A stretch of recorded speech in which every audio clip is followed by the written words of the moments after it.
शादी को मात्र 7 दिन हुए थे। अभी तक हाथों की मेहंदी का रंग भी फीका नहीं पड़ा था। अपने पति को युद्ध में विजय दिलाने के लिए रानी ने अपना सर्वोच्च बलिदान दे दिया। हाड़ी रानी ने म्यान से तलवार निकालकर अपनी गर्दन अलग कर दी। उनकी शौर्य गाथा मैं आज आपको इस वीडियो में बताने जा रहा हूं।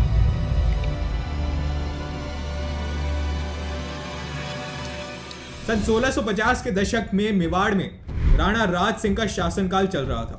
राणा राज सिंह ने भी राणा सांगा और महाराणा प्रताप की तरह मुगल सेना से जमकर युद्ध किया था और मेवाड़ को मुगलों के आगे झुकने नहीं दिया था। यह घटना 1658 की बताई जाती है। मुगल बादशाह औरंगजेब अपनी सेना के साथ मेवाड़ पर आक्रमण कर देता है। असल में औरंगजेब मेवाड़ और अन्य राजपूत राजाओं से बौखला गया था, क्योंकि राजस्थान और इसके आसपास के इलाके में राजपूत राजाओं की ताकत लगातार बढ़ रही थी। किशनगढ़ के मैदान में मुगल सेना और मेवाड़ के राजपूतों का आमना सामना होता है। इस युद्ध में राजपूतों का पलड़ा भारी नजर आता है। राणा राज सिंह ने 3 अलग अलग हिस्सों से मुगलों की सेना को रोका हुआ था। इसी बीच औरंगजेब दिल्ली से अतिरिक्त सैनिकों को बुलाता है। राणा कैसे भी करके अतिरिक्त सैनिकों को औरंगजेब तक पहुंचने से पहले रोकना चाहते थे। संदेशवाहक शार्दुल सिंह के हाथों रतन सिंह चुंडावत के पास एक संदेश भिजवाते हैं। रतन सिंह चुंडावत मेवाड़ के सलूम्बर के सरदार थे और महाराज के सबसे करीबी लोगों में से एक माने जाते थे। रतन सिंह की शादी बूंदी के हाड़ा संग्राम सिंह चौहान की पुत्री सहल सिंह से होती है। हाड़ा चौहान की बेटी होने के कारण सहल सिंह को हाड़ी रानी के नाम से जाना जाता है। इतिहासकारों की माने तो रतन सिंह और हाड़ी रानी की शादी को अभी 7 ही दिन बीते थे और वे निवास स्थान पर वैवाहिक सुख का आनंद ले रहे थे। रतन सिंह ने रानी से कहा था कि अभी 4-6 महीने में तुम्हारे साथ ही रहूंगा, क्योंकि फिलहाल युद्ध की कोई संभावना नहीं। लेकिन एक दिन अचानक सुबह सुबह संदेशवाहक रतन सिंह के कक्ष में पहुंचता है। रतन सिंह और शार्दुल में अच्छी दोस्ती होती है। पहले तो रतन सिंह मजाक में कह देते हैं, अरे भाई अभी तो मेरी शादी हुई है, कुछ दिन तो आराम करने दे। शार्दुल सिंह भी वैसे मजाकिया स्वभाव के व्यक्ति थे, लेकिन इस समय उससे कोई हंसी नहीं आती। उसके चेहरे की गंभीरता देख रतन सिंह को यह बात समझ में आ जाती है कि यकीनन महाराज ने युद्ध के लिए उसे याद किया। पहले तो शार्दुल सोचता है कि यह पत्र रतन सिंह को दिया जाए या ना दिया जाए, क्योंकि युद्ध गंभीर है और रतन सिंह की शादी को 7 ही दिन हुए हैं। इतने में रतन सिंह पत्र ले लेते हैं। पत्र में महाराज लिखते हैं कि रतन सिंह शीघ्र ही अपनी सेना तैयार करो और औरंगजेब की अतिरिक्त टुकड़ी जो दिल्ली से आ रही है उसे रोकने का प्रयास करो। मैंने औरंगजेब और मुगल सेना को घेरा हुआ है, तुम बस कुछ समय अतिरिक्त टुकड़ी को उलझा कर रखो। इसमें जान की बाजी का खतरा भी है, लेकिन यह मेवाड़ की आन बान और शान का सवाल है। महाराज का पत्र पढ़कर रतन सिंह शांत हो गए और उनके चेहरे का रंग भी उड़ गया। उन्हें समझ नहीं आ रहा था कि वे रानी को कैसे बताएं कि उन्हें युद्ध पर जाना होगा। रतन सिंह बिना समय गवाए सेना को युद्ध के लिए तैयार होने का आदेश दे देते हैं और स्वयं भी केसरिया बना और युद्ध भूमि के वस्त्र पहनकर तैयार हो जाते हैं। वे पत्नी हाड़ी रानी के पास से विदा लेने के लिए जाते हैं। रतन सिंह को युद्ध के परिवेश में देखकर रानी चौंक जाती है और कहती है कि आप कहां चले?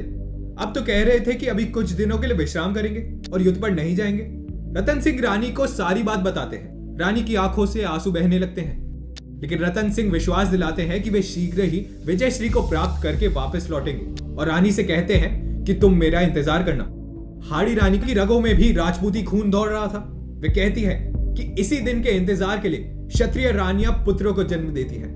वे आरती की थाल लेकर आती है। रतन सिंह की आरती उतारती है, उनकी तलवार पर स्वास्तिक का चिन्ह बनाती है और माथे पर तिलक कर युद्ध के लिए विदा कर देती है। अपनी सेना लेकर वे औरंगजेब की सेना रोकने के लिए निकल पड़ते हैं, लेकिन अगले ही दिन उन्हें पत्नी की याद आने लगती है। वे अपने संदेशवाहक को हाड़ी रानी का हाल जानने के लिए रवाना कर देते हैं। संदेशवाहक को देखकर हाड़ी रानी को बहुत हैरानी होती है कि महाराज का मन अब भी उनमें ही लगा हुआ है। ऐसे मोह की बेड़ियों में बंधकर वे युद्ध कैसे करेंगे? लेकिन वे महाराज को आश्वासन देती है कि वे प्रतीक्षा करेगी। अगले दिन फिर रतन सिंह संदेशवाहक के हाथों हाड़ी रानी के पास संदेश भिजवाते हैं। इस बार फिर रानी ने वही जवाब दिया। तीसरे दिन फिर राजा ने संदेशवाहक को रानी के पास भेजा और इस बार उन्होंने कहा कि उनके पास से उनकी एक निशानी ले आना, ताकि मैं उसे देख अपने दिल को तृप्त कर सकूं। संदेशवाहक रानी के पास पहुंचता है। रानी अब खुद को कोसने लगती है। वे कहती है कि मेरे मोहजाल के कारण वे अपना ध्यान युद्ध में एकाग्र नहीं कर पा रहे हैं। मुझ जैसी अभागन कौन होगी जो एक राजपूत और उसके क्षत्रिय धर्म के बीच आ रही है? महाराज के एक संदेश मिलने पर शादी के मात्र 7 दिन के भीतर ही वे युद्ध के लिए चले गए। ऐसे महान पति को पाकर मैं धन्य हूं। मुझे अपने पति को मोहपेश से छुटकारा दिलाना होगा, तभी वे युद्ध में विजय हो पाएंगे। हाड़ी रानी संदेशवाहक को कहती है कि मैं अपनी अंतिम निशानी तुम्हें दे रही हूं। ये निशानी ले जाकर सिर्फ महाराज रतन सिंह को देना, अन्य किसी के हाथ में ये चीज नहीं लगनी चाहिए। और महाराज से कहना कि अब वे बेफिक्र होकर अपने कर्तव्य का पालन करें। मैं स्वर्ग में उनकी राह देखूंगी। इतना कहकर हाड़ी रानी अपनी कमर में बंधी म्यान से तलवार निकालती है और अपना गला काटकर अलग कर देती है। यह देखकर संदेशवाहक के आंखों से आंसू टपक पड़ते हैं।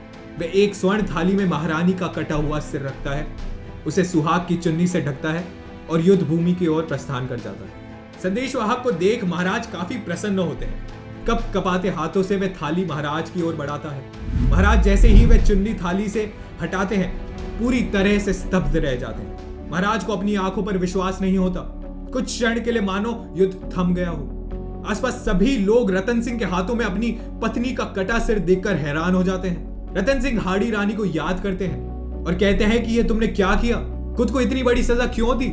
रतन सिंह ने हाड़ी रानी के कटे हुए सिर को उसके बालों की मदद से अपनी गर्दन में बांध लिया और कटे सिर के साथ युद्ध किया। औरंगजेब की इस सहायक सेना को उन्होंने आगे नहीं बढ़ने दिया और सेना को वापस लौटाने पर मजबूर कर दिया। इतिहासकारों का कहना है कि रतन सिंह ने उस दिन युद्ध भूमि में जो पराक्रम और शौर्य दिखाया था, उसका शब्दों में वर्णन नहीं किया जा सकता। उन्होंने एक द्वितीय मिसाल युद्ध भूमि में पेश की थी और विजय का झंडा फहराया था। युद्ध समाप्त होने के बाद रतन सिंह की जीने की इच्छा समाप्त हो गई थी। उन्होंने जमीन पर घुटने टेक तलवार निकाली और अपनी गर्दन अलग कर दी।